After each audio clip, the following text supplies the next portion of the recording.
कल्याणी नगर Porsche car अपघात प्रकरणाला धक्कादायक असं वळण लागले आहे. रक्ताचे नमुने बदलल्याचा खळबळजनक प्रकार समोर आला होता. यात 2 डॉक्टरांना अटक करण्यात आली आहे.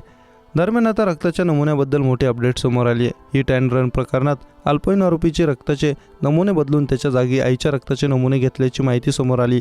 सुरुवातीला डॉक्टर श्रीहरी हरनोळ याने योग्य नमुने घेतले होते, मात्र फोन करून काहींनी दबाव टाकल्याने रक्ताचे नमुने बदलले.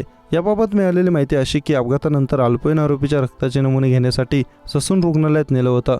तिथं डॉक्टर श्रीहरी हरनोळने रक्ताचे योग्य नमुने घेतले होते, मात्र त्यानंतर रुग्णालयात आलेल्या 2 व्यक्तींकडून दबाव टाकला गेला. त्यामुळे हरनोळ यांनी सीसीटीव्ही नसलेल्या खोलीत नेऊन 3 रक्ताचे नमुने घेतले. यामध्ये एक नमुना अल्पवयीन आरोपीची आई शिवानी अग्रवाल यांचे होते. आता या प्रकरणी पुणे पोलीस शिवानी अग्रवाल यांचा शोध घेत आहेत. पुणे ससून रुग्णालयात रक्ताचे नमुने हेराफेरी करणाऱ्या डॉक्टरांना लाखो रुपये पुरवणाऱ्या मकंदार नामक व्यक्तीचा पुणे पोलीस शोध घेत आहेत. मकंदार यांनी मोठी आर्थिक रक्कम ब्लड सॅम्पल बदलण्यासाठी डॉक्टर अजय तावरे याला दिली असल्याची माहिती समजते. ब्लड सॅम्पल प्रकरणात विशाल अग्रवाल यांच्याकडून मकंदारने रक्कम डॉक्टर तावरे यांच्याकडे सुपूर्द केली.